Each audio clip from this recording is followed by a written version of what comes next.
নমস্কার বন্ধুরা, কেমন আছো সবাই? আশা করি ভালোই আছো। পুতুল ব্লগ টাইম চ্যানেলে নতুন একটি ব্লগে তোমাদের সবাইকে স্বাগত জানাই। আমার সকালের কাজকর্ম প্রায় শেষ, তো এখন 9:30 বাজে। তা আমি ব্লগটা আজকে এখান থেকেই শুরু করলাম। তো সকালবেলা জল খাবার করছি। এখানে আমি পরোটা বেলে নিয়েছি, পরোটা আর আলুর তরকারি করছি আর দুধ। আর দেখো আমাদের জল খাবারও খাওয়া হয়ে গেছে, আর বাড়িতে সবজি এসেছে, তাই সবজি নিচ্ছি, একটু শাক, লতি আর লেবু। তো আজকে রান্না করব শাক ভাজা আর মাছের ঝোল। আর লতিটা আমি আজকে ছাড়িয়ে রেখে দিচ্ছি কালকের জন্য। তবে লতিটা তোমরা এই যে বাসন মাজার এই যে জালিগুলো আছে স্টিলের, এগুলো দিয়ে ছাড়ালে না খুব সুন্দর পরিষ্কার হয়ে যায় আর খুব তাড়াতাড়ি ছাড়ানো হয়ে যায়। তোমরা চাইলে বাড়িতে করে দেখতে পারো।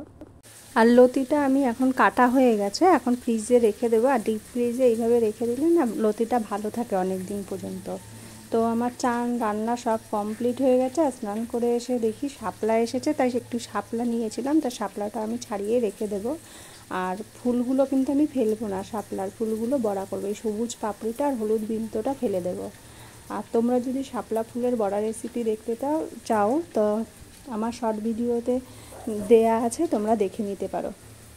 তো চলে এলাম, সন্ধ্যা হয়ে গেছে। আর সন্ধ্যাবেলায় একটু এখন সবাই টিফিন করব, তাই টিফিন করার জন্য একটু চাউমিন করে নিচ্ছি।